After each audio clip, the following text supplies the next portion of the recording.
Search and Surveillance Bill, third reading. Call on Government Orders of the Day numbers 2 and 3.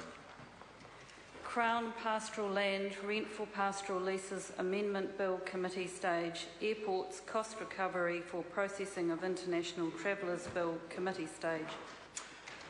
I declare the House in committee for consideration of the Crown Pastoral Land Rent for Pastoral Leases Amendment Bill and the Airports Cost Recovery for Processing of International Travellers Bill. Mr. Chairman. Speaker.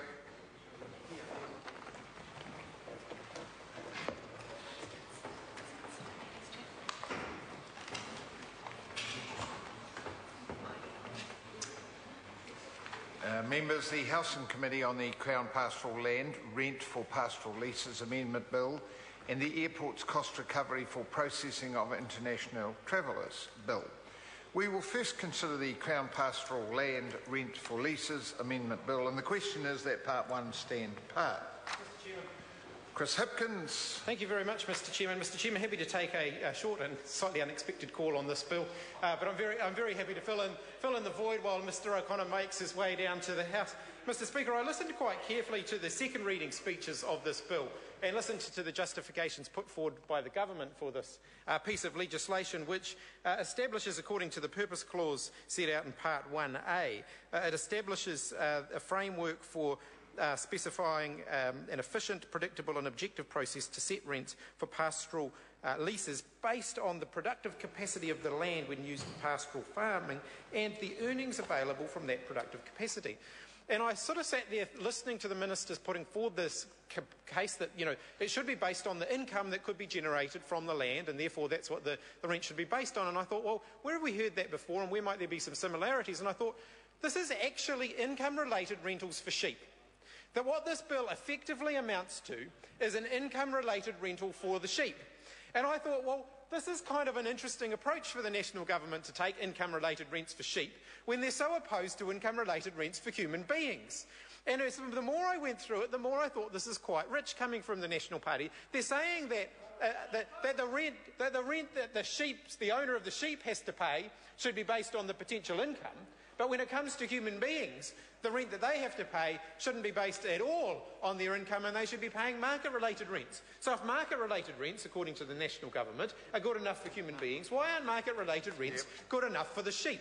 And I actually think that sort of sums up why the Labour Party is opposing this piece of legislation, because we're opposing this bill because it severely compromises the Crown's right to negotiate fair rents for the high country land that it owns, and it instead offers a select few farmers special privileges. I guess we shouldn't be surprised about that coming from this national government, because they are all about offering the advantages of the state to a select few rather than the many. It is called cronyism, as my colleague and friend Andrew Little has pointed out, but that is what this government are all about. Income-related rents for sheep, but not income-related rents for human beings. Now, by sacrificing the right of the Crown to extract fair value from its property, this bill shortchanges the New Zealand taxpayer in order to offer a sweetheart deal to the select wealthy few farmers. And once again, this is a pattern of behaviour that we are seeing from this national government,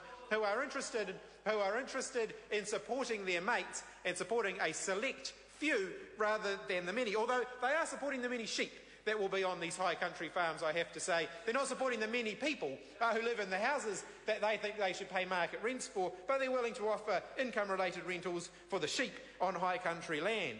Rent for these properties is already set at a very low 2%, excluding improvements.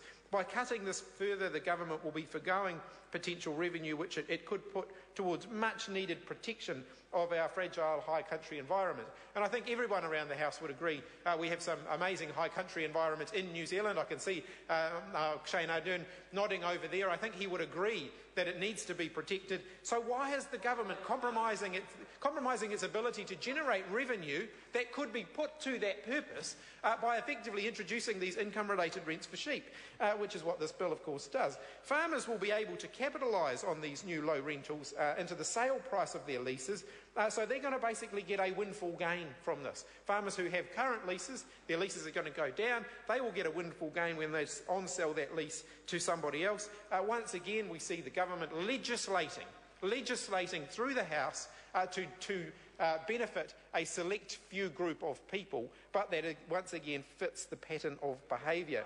Where genuine hardship can be established, the Labour Party does support the principle of income-related rents. We support it for human beings, so we would support income-related rentals for sheep where genuine hardship can be established. But many of these farmers are multi-millionaires. They are very, very wealthy people. And their properties can be worth up to $10 million. They don't need any more special privilege from this government that is all about advantaging privileged people. Why is it good enough for multi-million-dollar farmers to have income-related rents for their sheep, but they're not willing to stand by income-related rents for very constrained, low-income New Zealand human beings? They don't agree with that, but they are here today championing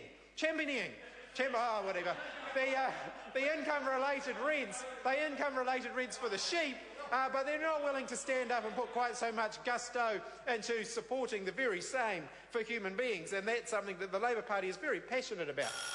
Thank you, Mr. Chairman. Jackie.